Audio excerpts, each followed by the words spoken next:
keadilan buat kita semua.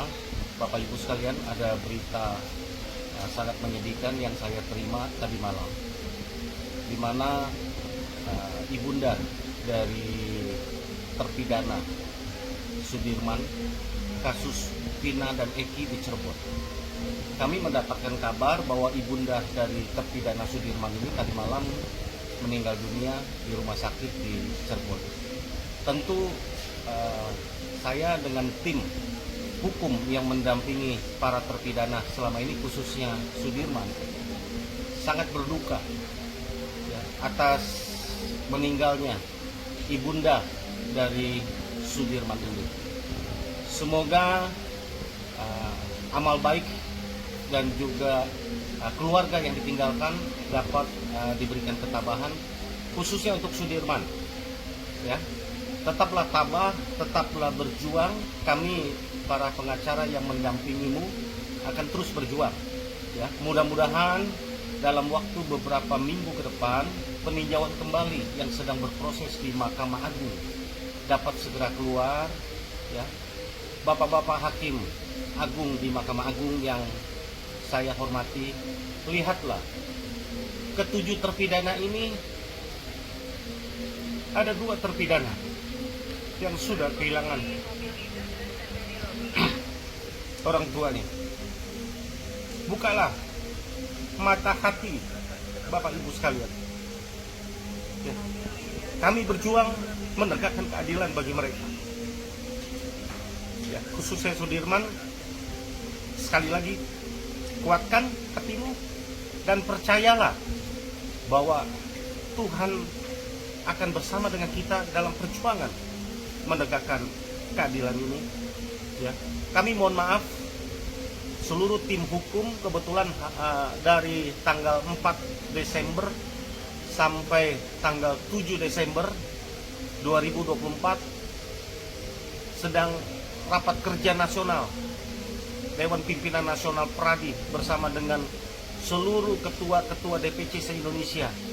Kami ada di Bali dan kebanyakan tim hukum yang mendampingi ada di Bali, tetapi kami sudah mengirimkan tim untuk mendampingi Sudirman yang pada pagi hari ini, yang dari tadi malam kami sudah urus persyaratan untuk keluar dari lembaga pemasyarakatan di Kesambi Cirebon, supaya pada pagi hari ini tanggal 6 Desember 2024 Sudirman dapat mengikuti pemakaman ibunda.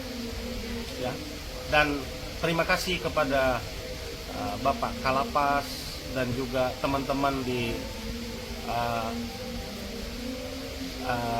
lembaga pemasyarakatan yang sudah membantu, LPSK yang sudah membantu proses ya untuk Sudirman supaya dapat mengikuti ini. Dan terutama terima kasih atas perhatian dari Bapak Wamenko Hukum, HAM dan Imigrasi dan Pemasyarakatan, Bapak Profesor Dr. Otto Hasibuan, yang juga turut memberikan perhatian terhadap terpidana Sudirman ini. Semoga bapak-bapak sekalian diberikan kesehatan, diberikan kesabaran, diberikan dalam mengelola negara ini untuk lebih baik lagi. Ya.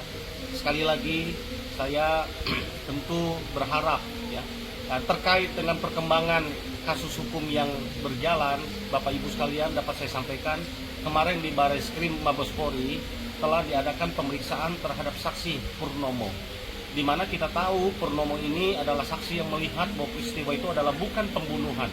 Mereka ini bukan pembunuh, mereka ini dijebak, mereka ini tidak tahu apa-apa, mereka dihukum dan hukuman mereka seumur hidup dan tidak akan pernah keluar dari lapas, tidak akan pernah keluar dari penjara.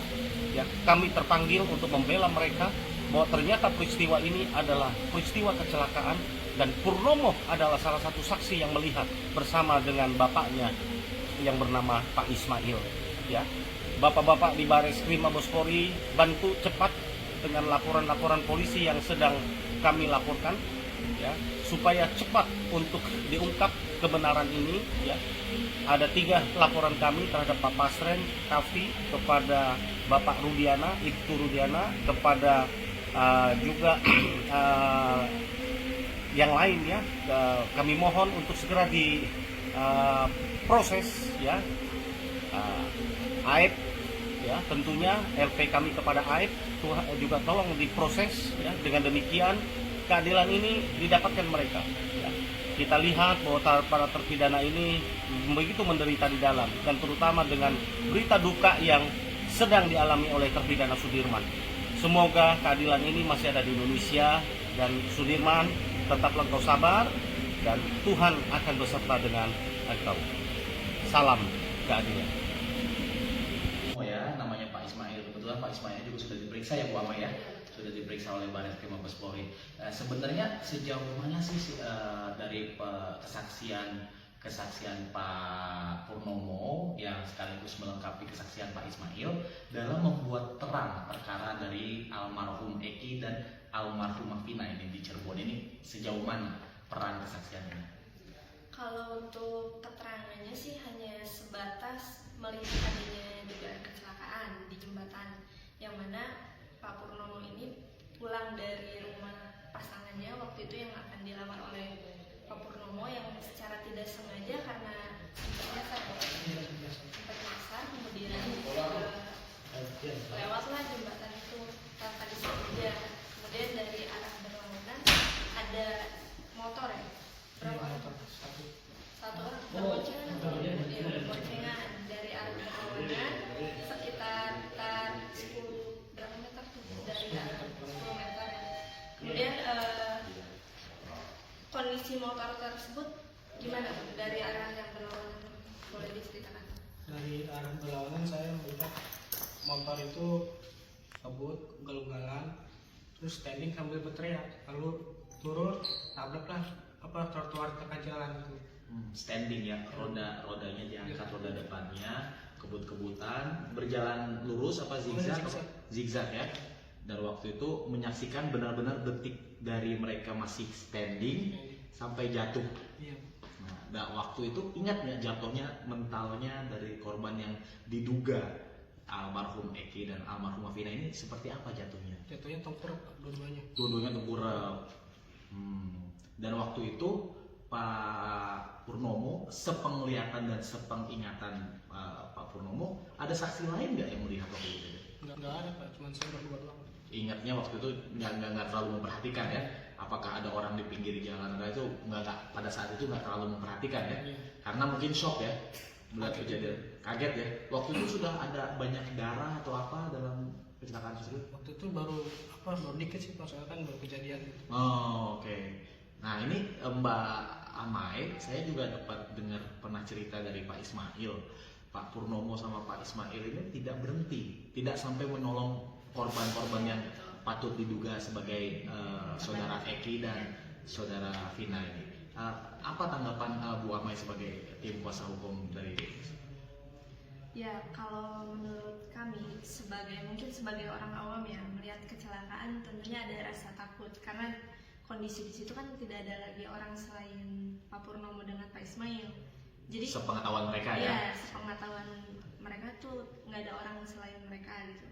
Jadi pada saat kejadian kecelakaan itu Pak Purnomo memang sempat berhenti untuk melihat kondisi dari korban kan. Sempat berhenti ya Pak Purnomo ya? Sebentar, menengok doang gitu. Nengok doang ya? Iya, karena mungkin ada rasa takut dalam dirinya, karena tidak ada saksi lain yang melihat kejadian itu. Akhirnya Pak Purnomo bersama dengan Pak Ismail melanjutkan perjalanan ke tempat peristirahatan. Oh begitu ya. Nah setelah rangkaian terjadi viralnya kembali setelah 8 tahun kemudian ini, dan kemarin seperti Pak Purnomo ketahui juga ada upaya hukum yang dilakukan oleh para 7 terpidana, melakukan upaya hukum luar biasa peninjauan kembali, dan sekarang sampai kepada Pak Ismail, ayah angkatnya Pak Purnomo diperiksa, sampai detik hari ini Pak Purnomo pun ikut diperiksa. Sebenarnya apa harapan Pak Purnomo atas ujung dari perkara ini? Harapannya sih supaya 7 terpidana bisa bebas Pak, dan kebenaran itu juga terus ditegakkan. Karena Pak Purnomo yakin tidak ada pembunuhan di jembatan itu. Yakin ya, karena waktu itu menyaksikan. kecelakaan tunggal ya. Demikian saudara-saudara sedikit daripada apa yang terjadi dalam pemeriksaan saksi atas nama Pak Purnomo di Bareskrim Mabes Polri tanggal 5 Desember 2024 hari Kamis, yang diperiksa didampingi sekitar pukul setengah 12 sampai jam 6 sore ya Bu Amaila ya. Semoga menjadi sebagian dari titik cerah cahaya mengungkap keadilan untuk para terpidana dalam kasus Vina Eki. Salam keadilan.